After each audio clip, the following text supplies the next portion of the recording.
nouvel épisode, deuxième journée à Tokyo. Aujourd'hui on va à Ueno au parc et le but c'est de faire aussi le musée national de Tokyo. Donc voilà, ça c'est le gros et après on voudrait aller à Asakusa aussi. On va voir en fonction du temps qu'on a et du programme qui va s'adapter encore une fois. Et ils annoncent un tout petit peu plus chaud qu'hier mais on a quand même mis des pulls parce qu'hier on a eu un peu froid. Voilà, en tout cas c'était hyper bien hier Shinjuku. C'était hyper bien, on s'est éclaté. Donc voilà, on a bien dormi, il est 10 h et on est le 29 mars.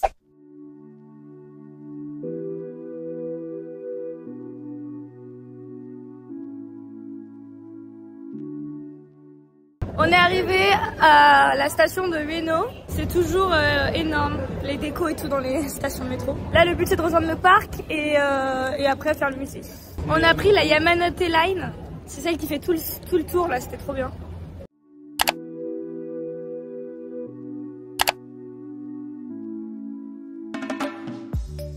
Ça y est, après 3 semaines, jour pour jour aujourd'hui au Japon. Là, on peut vraiment dire que les sakuras ont explosé. C'est abusé, regardez.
On s'est pris des odango, donc c'est toujours le même truc. C'est la 3e fois qu'on en mange, c'est trop bon. C'est de la pâte de riz avec de la sauce soja, je crois.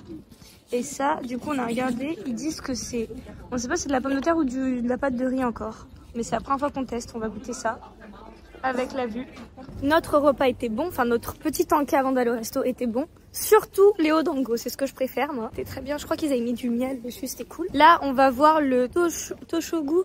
Toshogu avant d'aller au resto. C'est toujours dans le parc Ueno, donc là on va traverser un peu le parc. On se promène et après on rejoint du coup Asakusa.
On est à Asakusa, on commence à visiter le temple Sensoji et on va se promener tout autour.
à Akihabara, il est plus de 17h et le ciel se couvre un peu et commence à pleuvoir. Là on va essayer de faire un peu des jeux, des activités, etc. C'est le quartier un peu plus électrique. Ça ressemble quand même globalement un peu à tous les quartiers qu'on a vus dans le sens où il y a toujours autant de lumière, de musique et tout. Mais normalement il y a des trucs un peu plus typiques. C'est vraiment manga, jeux vidéo à fond, etc. Donc on va voir ce qu'il y a.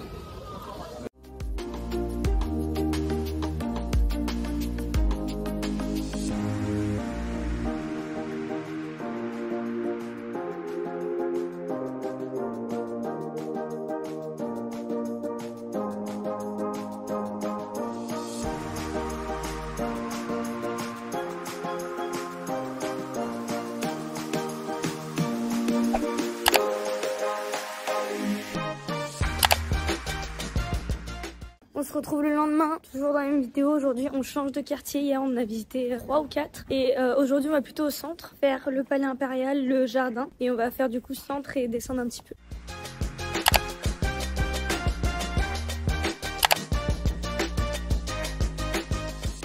Ça y est, on est arrivé au niveau du parc autour du palais impérial. De l'autre côté du parc, de l'autre côté de l'entrée qu'on a prise, il y aura mon école.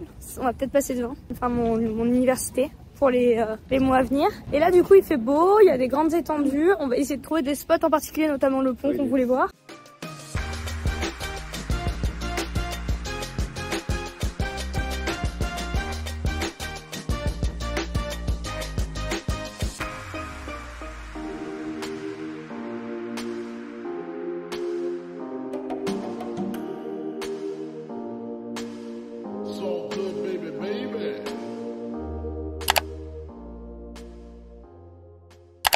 À Ginza, un des quartiers un peu chics de Tokyo. C'est un des quartiers où je vais vivre avec ma soeur quand elle va venir. Je vous en reparlerai, mais ma soeur va venir à Tokyo pendant 2 semaines et demie, 3 semaines. Et du coup, on se promène. Il y a beaucoup de grandes marques, de grandes maisons de vêtements, etc. Donc on se promène et on va prendre, on va essayer de regarder un peu surtout les architectures qui sont à voir et essayer de repérer là où je vais être, donc à l'hôtel avec ma soeur une fois qu'elle sera là.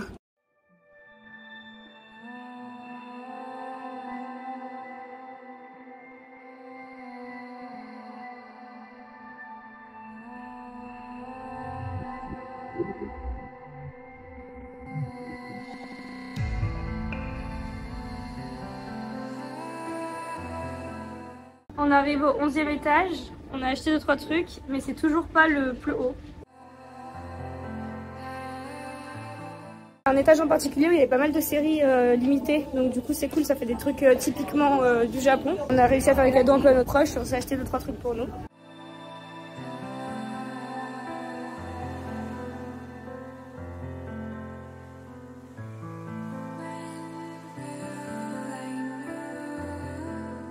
On est toujours à Ginza, on se promène, on s'est arrêté dans un Family Mart pour manger. C'est difficile de se rendre compte la hauteur des trucs qui nous entourent. On rejoint un petit parc, vraiment au bord de l'entrée de l'océan du coup. Franchement par rapport à Kyoto, la réflexion qu'on se faisait c'est que les distances se font bien mieux à pied qu'à Kyoto. Dans le jardin c'est à peu près 1 euro par personne. Non, pardon je dis une bêtise, 2 euros par personne.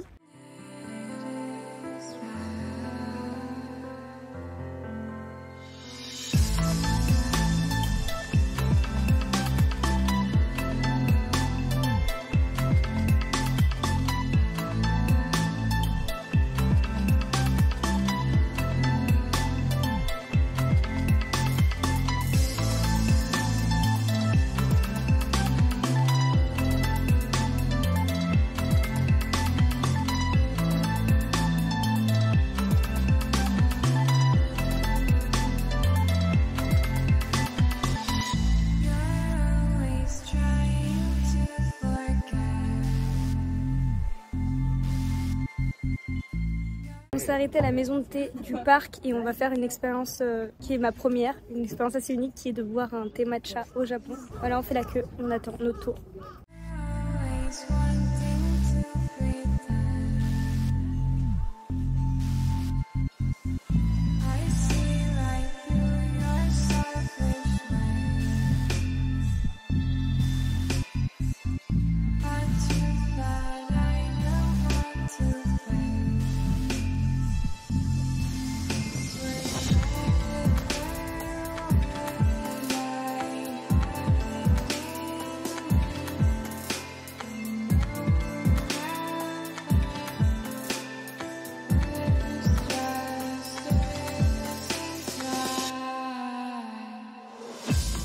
on est dans le quartier de Tsukiji, c'est juste à côté de Ginza et c'est connu pour le marché avec beaucoup de poissons frais parce que c'est proche de la mer. Et du coup on va essayer de trouver une adresse pour manger des sashimi. Il est 17 h, on n'a pas très faim mais ça vaut vraiment le détour.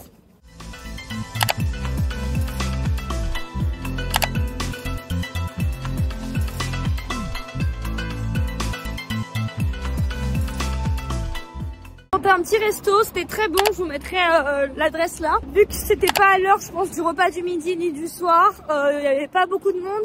Et les mecs qui tenaient ça étaient trop mignons, donc c'était une très bonne expérience et pas très cher par rapport à la France. On est arrivé à Roppongi, il est 17 h 30, le soleil se couche dans 30 minutes. On va essayer d'aller dans un bâtiment qui s'appelle le Mori pour avoir une belle vue sur Tokyo. C'est une des meilleures vues dans le sens où, vu que c'est au sud-ouest, on voit la majeure partie de la ville avec toutes les belles tours qui sont connues. Du coup, ça permet d'avoir un point de vue sur ces tours-là. Alors que quand on va dans les tours, on n'a pas un point de vue dessus.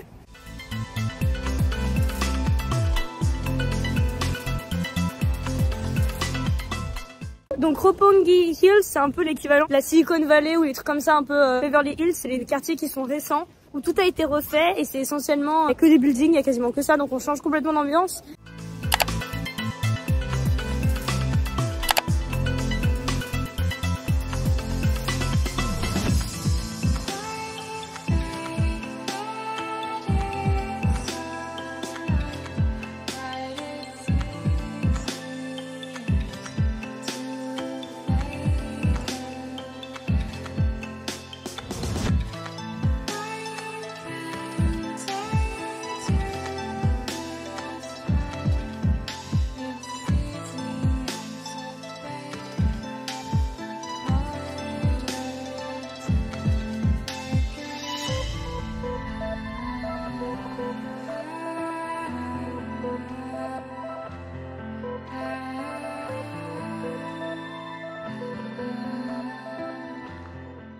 La journée en beauté à Shinjuku, on est de retour. Ça fait 3 soirs qu'on finit la journée ici, on aime bien, on a trouvé un quartier, on peut jouer aux machines à jouer, on peut manger tranquille, c'est hyper bien.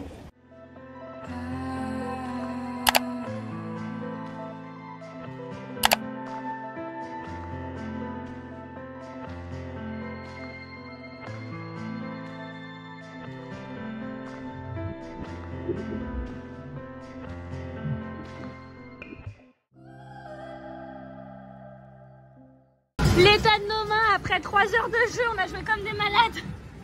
Ça y est, on est rentré à l'hôtel, il est 23 h 30, on a pété un câble sur nos machines, on est resté 3-4 heures dessus, mais c'était hyper drôle, on s'est bien amusé. Et ce qui est cool, c'est que c'est des petites sommes à jouer, donc c'est un peu comme les jeux d'arcade qu'on connaît, mais en gros on mettait pas beaucoup d'argent pour jouer pendant 3-4 heures, donc ça c'était bien. Du coup on était à Shinjuku, toujours à peu près au même endroit où on était hier soir pour manger et avant-hier quand on... Non, hier soir et... hier après-midi, pardon. Ce qui était cool dans la journée d'aujourd'hui, c'est que du coup j'ai vu un peu plus le coin vers lequel je vais être quand j'aurai fini les cours, enfin autour de mes cours, autour de mon université. Et c'est un côté que j'ai bien aimé moi perso de Tokyo parce que c'est plus calme. On voit quand même les buildings, il y a ce côté assez impressionnant de la grande ville, mais en ayant un côté assez serein, calme, moins de bruit et tout. Donc c'était cool de voir ce côté-là que je connaissais pas trop et qu'on a un peu moins je trouve en France quand même dans les grandes villes. Donc voilà, et encore une fois on a pu faire plusieurs quartiers différents, donc c'était chouette. Le programme de demain c'est de faire le mont Fuji, donc voilà, on verra ça demain. Dans 2 jours pour une nouvelle vidéo et bonne soirée ou bonne journée.